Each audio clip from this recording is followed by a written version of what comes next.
I was gonna hate to name his starting 11 that's going to face in the side of Brentford in the Carabao Cup third round. Welcome to Rockari Media Football. We are yet to really bring you the best that you guys deserve onto this channel as we bring you the latest news and information as far as all this is concerned. Arsenal is taking on the side of Brentford, and they're obviously doing the needful to obviously take to the next level and bring in the results that Arteta really wants to. That this team really thrives to go where they deserve to be. We're here to bring you all what to expect on this game of football. There is a young star that Arsenal have gone ahead to field into this fixture that most of you are really willing to know about and what he's gonna do into this fixture. Smash the like button, comment and share. If you're only watching us for the very first time, endeavor to subscribe to this channel so as not to miss out on stories that we do upload in here on a daily. The game is kickstarting off in a bit, and we are here to bring you what we anticipate from this beautiful game of football and straight into the starting 11 of Arsenal as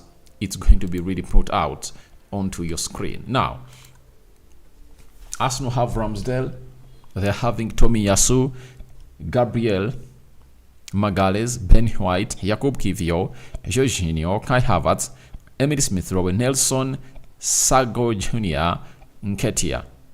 Substitutes: Calhane, Cedric, Sweet, Walters, Zinchenko, El Nini, Odegaard, Kozia Dubry and Gabriel Jesus. That is the starting 11 of Arsenal. And if at all you watched my predicted starting 11, I think the only player that is going to have to be included in this team that is you will never obviously expected is Sago Jr. Sago Jr. He's really another player from the academy of Arsenal and is going to have to be fielded on the field of play. On the bench, there is no Saliba, there is no Fabio Vieira. I think those are the biggest misses that we've not gone ahead to see. This will raise a lot of questions onto as to why these two have not gone ahead to be named into the system or in the lineup of Arsenal, but I think they're just rested. And Arteta is trying to minimize the number of injuries that his club of Arsenal are obviously experiencing at the juncture right now. Now, when you go to the game of Brentford, their side is going to have to bring in Flecken, Roselov, Collins, Zanka, Pinnock, Heike, Norgard, Janalet, Onyeka, Mbeumo, and Wissa. The substitutes are Strakobona, Bakombe, Jensen, Gobdori, Aja, Lewis Potter, Yamaka. Those are the substitutes that they've gone ahead to obviously bring in through onto the starting 11 to face to face Arsenal. Remember, this Brentford side has always been a tricky side when it comes to Arsenal, especially when they are first promoted into the Premier League after very many years. Their first team to beat was Arsenal. They gave Arsenal a beating of 2-0 at this community stadium, and Arsenal went ahead to revenge last season by beating them 3-0.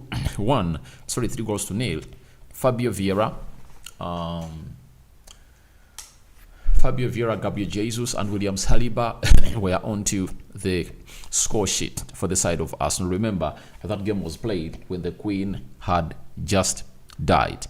So, that is it coming in from the side of Arsenal, and Arteta's gonna hate and obviously give these fringe players a chance to obviously come in through and prove themselves. Remember, Jorginho is captaining the side of Arsenal, and Ben White is being played onto the right back in the Arsenal warm-up, with Tahir Tomiyasu being played as a centre-back. So I've always told you that Tomiyasu is a very good centre-back, and when Japan is really fielding him, they field him so much into the central defense. That is it. They field him so much into the central defense, and that's where his best attributes are really expected to obviously come in through and obviously be put out to the crowd. And Arteta's gonna hate obviously try it again today by putting him to the central defense, and that means Jakub Kiwior is going to be played as a left forward for the side of Arsenal. Now let's see which system Arsenal have gone ahead to deploy to really destroy this force of Thomas Frank, that he's really a very huge force to obviously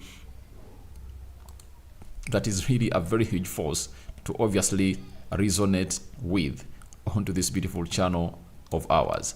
And let me try to obviously scale it down and bring you this system that Arteta thinks is obviously going to destroy the force of Thomas Frank. Now, Aaron Ramsdale is in goal for Arsenal.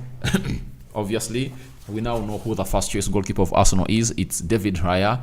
Even he's not on the bench because they are preparing him for the game of Bournemouth on Saturday. Tomiyasu Takehiro obviously is going to be played as a right back, but in the warm-up session it looks like it's going to be played as a central defender. Jakub Kiwior left back, Ben White, Gabriel Magalhaes, then Jorginho, Kai Havertz and Emile Smith-Rowe. This is the midfield I really predicted, even before Mikel Arteta came out and told us that Emile Smith-Rowe thrives more as a midfielder than a left winger. And you will obviously understand why it's like that, because a team like Arsenal will always want to have midfielders in plenty and obviously left forwards in plenty. As it stands, Arsenal has Martinelli, Leandro Trossard, Reiss Nelson, all those are wingers, and Emile Smith-Rowe can thrive that side. But I think the easiest way for Emile Smith-Rowe to get in the team of Arsenal, I think, is to be dropped back into the midfield to play alongside Jorginho and Kai Havertz, as you see them there. Even if it's Declan Rice and Odegaard, I think Emile Smith-Rowe can obviously get into that midfield and maybe displace Kai Havertz or Fabio Vieira in the midfield three of the club of Arsenal. So I think Emile Smith-Rowe indicators are obviously bleeping, and obviously everyone knows what this man is all about. Reiss Nelson, right forward, Eddie Nketiah leading the line, and Sago Jr. playing as a left forward. Now, for me, the biggest highlight of the day might be Sago Jr. if at all he finds himself in the score sheet, because this is the tournament that saw Arsenal introduce very many young stars. Diaby, you remember him very well. Alialie or Aldieri, that French forward. Cesc Fabregas, right? Eboué, Gal Clichy, Gibbs, Senderos, Joru, Matthew Flamini, Nicolas Bentner. Who else? Who else really coming through from the ranks of Arsenal from the academy and used this tournament obviously thrive? And it was really one of the tournaments that Arsene Wenger fielded his young talent, and that young talent of Arsene Wenger was really good. And these players went on to be really good. The Serge Gnabry's of this world played this tournament very well at Arsenal, and they found themselves in a position of really winning very many games in there for you. So this is the tournament where Sago is obviously expected to thrive and obviously showcase his goodies onto the world market and show us what he's all about into this fixture, because it's really a huge one for him, and it needs to obviously show up and live up to the expectation, because very many people are obviously waiting to see what he has in his locker. Because when Arteta trusts you, you just get to know that there is a reason as to why he has gone ahead to obviously bring you on the field of play. When we go to the side of Brentford, 3-5-2 is the system. Collins, Pinnock, John Gensen, that is the back three. Then Rosolev, right wing back. Hickey, left wing back. Then Onyeka, Nogard and Janalt, that is the midfield three. Wissa and Mbeumo are leading the line, and you now know how they are going to play a low block and hit Arsenal on the break because of Wissa and Mbeumo's lightning quick pace. Arsenal is coming on the field of play. Jorginho is captaining the team, and they are obviously coming and stepping out of the tunnel, and they obviously coming through, and we are here to really bring you the latest about this. But this is not the only game taking place today. There are very many other huge games that I want to obviously bring you how they're obviously going to come in through and really start.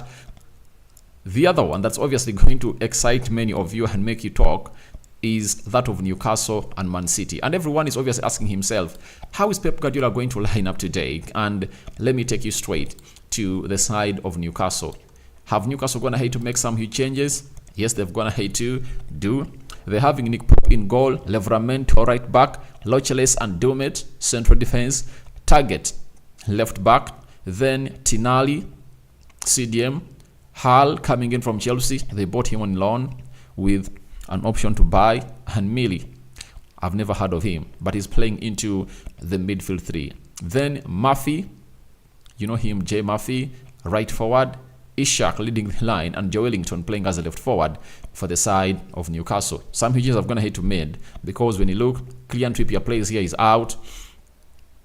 There is Zitzia and this Dutch centre back that I've forgotten his name. They're out. Even the entire full back line is out.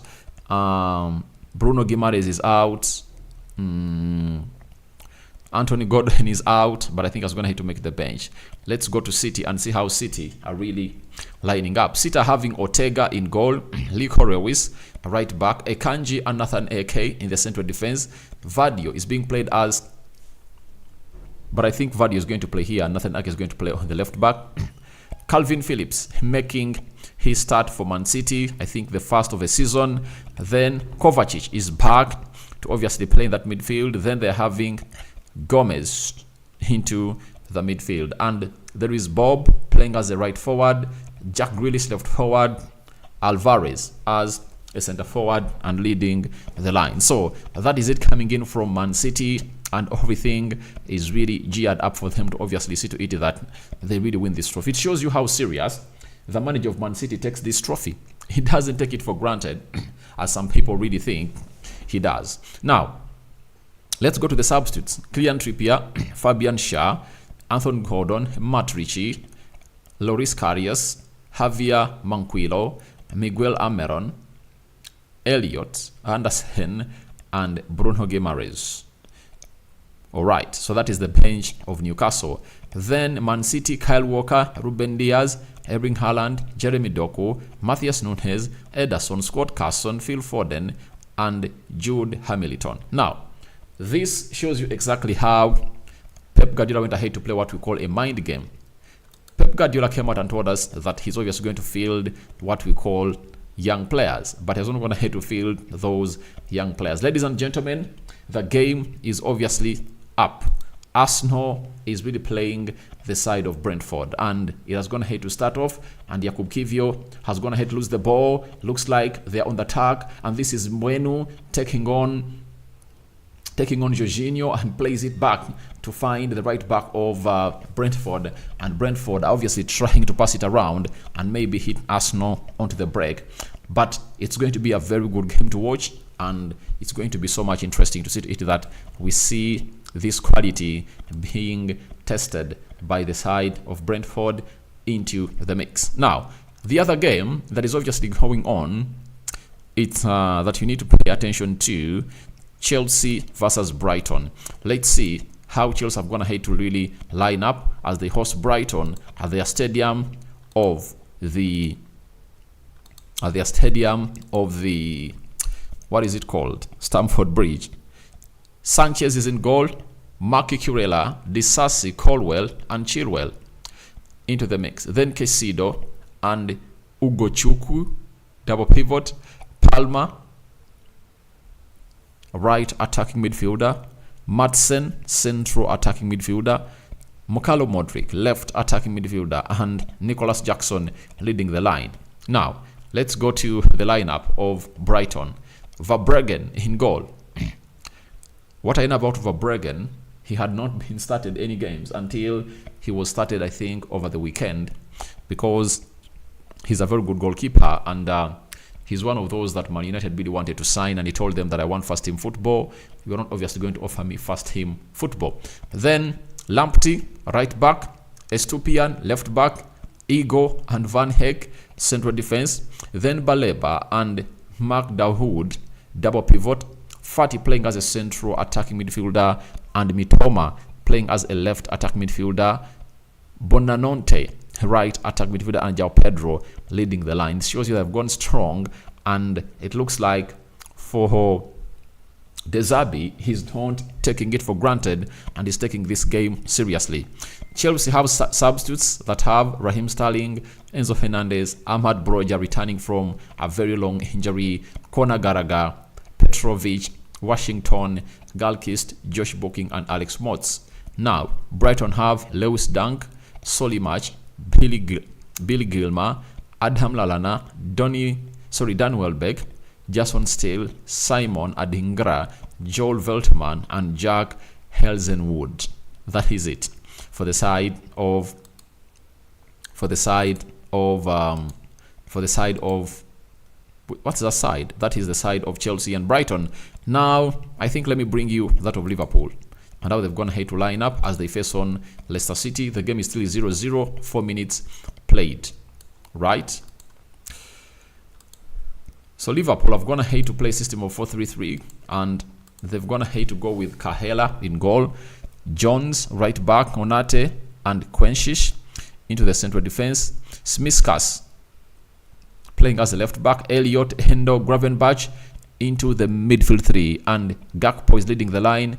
Diego Jota is being played as a left forward, and Dowak is being played as a right forward. That is it. Now, for Leicester City, they've gone ahead to go in with Soletistak in goal, Pereira right back, Souta and Cody in the central defense, Justin left back, Chaudhry, Kasedhey, and Akugan midfield three, then Makatia, Hikinacho, and Albrighton. That is the front three for this side. And surprisingly, Leicester City have gone ahead to score against Liverpool. As it stands, Leicester City is leading Liverpool by 1-0, and it has been Casey McTear. That is it, coming in from the latest update coming in through. But Arsenal is trying to attack through Jakub Kiwior. He spreads it back to obviously find Gabriel Magalhaes, and Gabriel Magalhaes closes it down to obviously play that ball to where it deserves to be, and Ben White plays it to find Takahiro Tomiyasu. Blind pass or a bad control from Ben White, and obviously it's a throw in for the Brentford side. Now, so far, Arsenal has not gone ahead to register anything successful in this game because 0 shots on target, and Arsenal have a possession of 73%, and they've far put in 31 passes as far as this game of football is really concerned for the side of Arsenal. So let's wait and see how this pans out, but it's obviously going to be an interesting evening to obviously take us to where we want to be. Liverpool shockingly have gone ahead to obviously find themselves beaten, and they've gone ahead to concede 1 goal so far. When you look at Brighton and Chelsea, it's still 0-0, and the other games are really going on and running as expected. Now, we are having Brentford, Mbeumo. This is Wissa. They're really trying to hide out, but I think with time, they'll obviously open up to really take this to the next level where they deserve to be. But this is a very huge game that's going to see Arsenal qualify for the 4th round, because after these games, the draws are going to be held. You know that very well. So we can't wait to see these games really being held by, the draws being held by the people responsible. But teams like Manchester United are through, like they did yesterday, and we want to see which other Premier League teams are really going in through. And that draw is obviously going to be so much important because Arteta really wants this game. He wants it, and it's Arsenal, a team that hasn't lost a game ever since the season started. You know that? Arsenal haven't lost a game ever since the season really started. Aaron Ramsdale splits the ball wide to find Ben White. Ben White, ball lost. Arsenal might suffer here, and obviously there has been a lot of congestion. Jorginho comes to the rescue of Arsenal. It has been Wissa. Wissa had obviously pressed down very well, and Jorginho came to the rescue of Arsenal. So Arsenal are really having a good run, but they're not going to have to lose any game. But they need to obviously try and start playing well. But you see, to it that their build-up play through the midfield is not building up, but you can forgive them for that. You know why? This is the very first time Jorginho, Emily Smith-Rowe are into that midfield alongside Kai Havertz, and you don't blame them because you know exactly what this game of football is all about. It's all about chemistry and knowing one another. Now, if you really play, oh my God, it's Eddie Nketiah. No, Reiss Nelson. Reiss Nelson has gone ahead to put Arsenal ahead. Reiss Nelson has scored the first goal of Arsenal. Arsenal 1, Brentford 0. Reiss Nelson has put that ball into the back of the net. It looked like it's not going to go in, but Arsenal have gone ahead to really put themselves in front. Let me see how the build-up was. It was a very good press from Edin Ketia, and Edin Ketia put a cut back to find Reiss Nelson, and Reiss Nelson hit that ball into the back of the net. Obviously, seizing the moment, that's what it's called. Edin Ketia with an assist, Reiss Nelson with his first of a kind this season, and this takes to Edin Ketia's goal involvement to 4, because he has gone ahead to score 2 goals and put up 1 assist. That is Edin Ketia for you, connecting up with Reiss Nelson very well, and obviously scoring in the 8th minute of the game. And it's Brentford 0, Arsenal 1. What a way to press. Arsenal would have gone ahead to score by the same goal when they are playing against Tottenham Hotspur, but Gabriel Jesus pressed James Maddison very well, and James Maddison really saw himself really lose the ball, and Jesus hit the ball over the bar. He went in for power instead of technique, you know. He went in for energy instead of the technique. So it's always better to front the technique better than the energy. But Brentford are trying to equalize here. Cross brought in, and it's obviously past the sideline, and it's a goal kick for Arsenal. So guys,